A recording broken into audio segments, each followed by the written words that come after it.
தனுசு ராசின்றது காலபுருஷ தத்துவத்தில் 9வது வீடாக இருக்குது. பொதுவாக 9வது வீடு அப்படின்னா 9வது வீடுனாலே ஒரு நல்ல ஒரு பலன் கொடுக்கும்.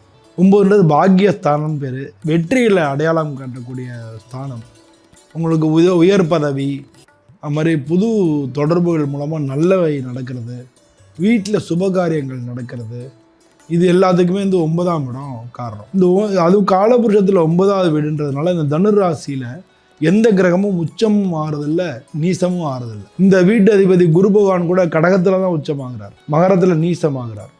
ஸோ எந்த கிரகமும் உச்சமோ நீசமோ ஆகாத ஒரு ராசின்றதுனால பொதுவாக இந்த தனுசு ராசி அன்பர்களுக்கு பெரிய விதமான பாதிப்புகள் வரதுக்கான வாய்ப்புகள் மிக குறைவு.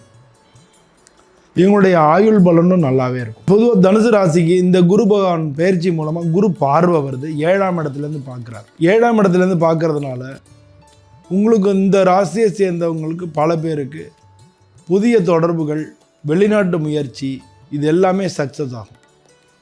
வேலையிலையும் உத்தியோக உயர்வு கிடைக்கும், இல்லாட்டினா இருப்பிட மாற்றங்கள் கிடைக்கும். நீங்கள் டிரான்ஸ்ஃபர் எதிர்பார்த்துட்டே இருந்தால் டிரான்ஸ்ஃபர் கிடைக்கும். குரு பார்வை அப்படிங்கிறது உங்களுக்கு லாபஸ்தானத்துக்கும் இருக்குது அப்படின்றதையும் நீங்கள் புரிஞ்சுக்கணும். உங்களுக்கு 3வது இடத்துக்கும் இருக்குது. அதனால் உங்கள் முயற்சியின் மூலமாக மிகப்பெரிய லாபங்களை அடையக்கூடிய வாய்ப்புகள் இருக்கிறதுனால உங்களுடைய முழுமையான முயற்சியை இந்த காலகட்டங்களில் நீங்கள் செலுத்துனீங்கன்னா நிச்சயமாக உங்களுக்கு வெற்றி தான்.